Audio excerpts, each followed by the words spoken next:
In 2022, MLB's Seattle Mariners broke a 21-year-long streak of missing the playoffs. And in their first trip back into the postseason, they won their first playoff series against the Toronto Blue Jays. Almost everyone in the baseball multiverse rallied around the Mariners and their redemption story. So what if I told you that already, just 6 months after the Mariners won all of your hearts, there's a new team that's come along that deserves your support? A team that had come into this season with 16 straight losing seasons and being nothing but a joke in the sports world. The longest playoff drought in NBA history, in fact. They took the reins from the Mariners as the team with the longest playoff drought in American sports, but they are now suddenly one of the best in their sport. These are the NBA's 2022 to 2023 Sacramento Kings, and they're redeeming nearly 2 decades of failure in the best way possible. Welcome all to Raving Sports. My name is Fico, and as always, if you enjoyed this video, please like and subscribe. It really helps us out. Also, I went to a Kings game recently and even did some interviews with Kings fans, so I'll be putting those towards the end of the video and maybe interspersed throughout. Anyways, let's get back to it. Let me just break down a little bit how bad for how long the Kings were up until this point. I already told you before that they hadn't had a winning season since 2006. 16 straight years of under 500 basketball. But it extends way beyond that. This was a team whose chief revenue officer stole $13 million from the organization. This is a team that went 11 seasons without sending a player to the All-Star game. This was a team who thought they had a rookie who would wind up being better than James Harden and Stephen Curry, let him walk in free agency after just 4 years, and is now considered one of the biggest what-if players of his generation. But most egregiously, this was a team that found a young star who wanted to challenge all of that. He was all in. He wanted to lead them out of their struggles and into the promised land.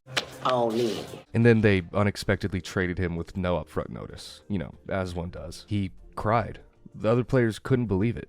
They just didn't want him. I remember back when I was in high school, if you even mentioned the name Kings, people would laugh at you. They were so bad for so long that people just gave up. It was a disaster there. 11 different dudes coached the Kings from 2006 to 2022. They finished higher than 10th place in the Western Conference one time in that span. This year, they've been hovering around 2nd and 3rd place for months. No one saw this coming. Before this season, ESPN ranked them in the bottom 3rd of the league. No major prediction page had them breaking the drought of under 500 seasons, let alone going back to the playoffs. DraftKings opened the season giving them a 45-1 shot to make the playoffs. About a 2% chance if you know how to divide 1 by 45. They had their first winning season since Twitter was invented, and they are going to the playoffs. And they didn't even just squeak their way in either. They dominated their way in. So how'd they do it? It starts with their current coach, Mike Brown. Brown came to Sacramento after taking baby LeBron to the finals in 2007 and having a stretch with the Lakers that somehow ended in him being fired just 5 games into the season. And now in Sacramento, he's the favorite to win the NBA's Coach of the Year award. He's doing it through a terrific mindset of encouraging, not controlling. And his players seem to have responded really well to it. Win or lose, he's teaching his players to be confident, and they're good. So confidence on top of that has been really special. Remember when I said the Kings once went 11 seasons without sending a player to the NBA All-Star game? This season, they have 2 on their team. De'Aaron Fox is now in his 6th season with the Kings, knowing full well the struggles the team has been enduring. This year, at the time of recording this, he's averaging over 25 points per game, 13th in the NBA in individual scoring. At just 25 years old, he's blossomed into a bona fide star that has led this group for years, only now starting to see team success. His co-star is Domantas Sabonis, the guy the Kings got back in the trade where they made their young star cry. Sabonis is currently the NBA's leading rebounder while also averaging a more than respectable 19 points per game. His efforts led him to being the first Kings All-Star since 2016. And that 2016 Kings All-Star was the most disrespected NBA player in Fortnite creative mode history. The supporting cast mostly consists of Keegan Murray, Harrison Barnes, and known Aaron Judge rage tweeter Kevin Huerter.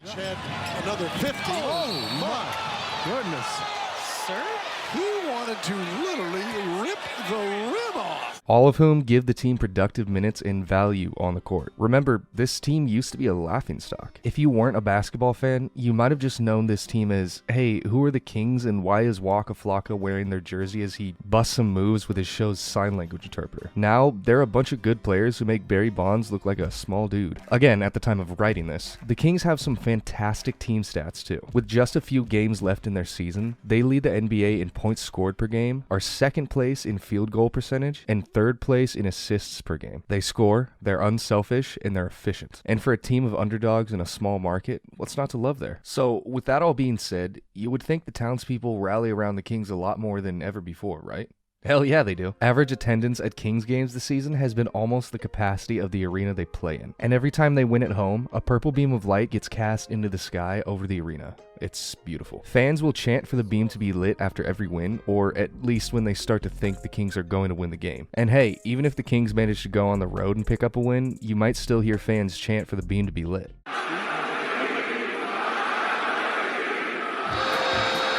And when the beam is going to be lit, a Kings player will typically smack a button to activate the beam and shoot it into the sky. Unless it's 50 Cent who lights the beam, which he's done twice now. As Roger Sherman on Twitter pointed out, the Kings went from the NBA's longest ever playoff drought to one of the league's best teams once they installed a giant victory laser into the arena. In short, the Kings group isn't a joke. They're one of the coolest, fastest rising groups in all of sports. Now, let's finish this video off with some of the interviews I did with the fans at the game. By the way, I'm sorry if this is bad. I've literally never done anything like this before, so come on, cut me a little slack. All right, so I'm here with Josh, and we're gonna watch some sports. Do you like sports? I do, man. Big NBA fan. Well, thank you for your time. Have a good one. Thank you very much. How old were you the last time the Kings made the playoffs? 13. 13. How old are you now? 31. I just turned 31 on Friday. 31. Happy birthday, It's baby. been a while. If you could have any celebrity light the beam, who would it be? Oh, man, celebrities like the beam. Chris Webber, bro. Chris Webber. That's Chris a Webber would celebrity like the beam. Would you like to like the beam? Matt Barnes, always. Matt Barnes. All right. Do you think the 2002 Western Conference Finals were rigged? Rigged like a motherfucker. Let's go, baby. That's rigged. How old were you the last time the Kings made the playoffs? Ooh, yeah. I was about 10, 11 years old. I was 9. It's been that long. Yeah, but I'm 31 now. If you could have any celebrity light the beam, who would it be? Tupac Shakur. Gotta have Tupac, man. Do you think the 2002 Western Conference Finals were rigged? Gotta be. I'm a Kings fan. I gotta say it was rigged, man. on that. How old were you the last time the Kings made the playoffs? 33. 33. If you had any celebrity you could choose to light the beam, who would it be? Will Ferrell. Do you think the 2002 conference finals were rigged? Yes. They were absolutely rigged. How old were you when the Kings last went to the playoffs? I'm 35 now. I was 19. I couldn't legally drink. It's been a little while. Are you excited about the game tonight? I'm very excited. I was tearing up on the way here, just really excited for the moment, for the city, and, you know, for all of Sacramento. So this is a big moment. You think they're going to be able to do it? Think they'll make it? Yeah, we're lighting the beam, no doubt. Oh, yeah. We're lighting the beam, baby. If you could have one celebrity light the beam, who would it be? John Cena. Well, you have a good one, man. Thank you. Thank you as well. Enjoy the game. Ladies and gentlemen, thank you so much for watching this video. I had a lot of fun making it and going out and doing these interviews. It's definitely something I want to try more in the future, but I'm going to need a little practice. Anyways, have a lovely day, gamers. Peace.